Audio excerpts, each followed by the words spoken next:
Assalamualaikum and hello everyone, this is Muhammad Kashif and welcome back to my channel Kashiftronics.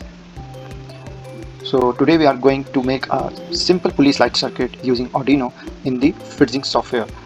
So let's start. So this is the fritzing software.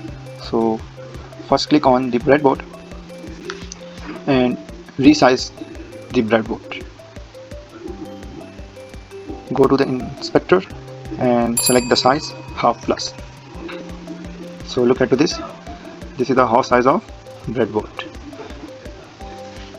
If you want to zoom out, press Ctrl plus minus.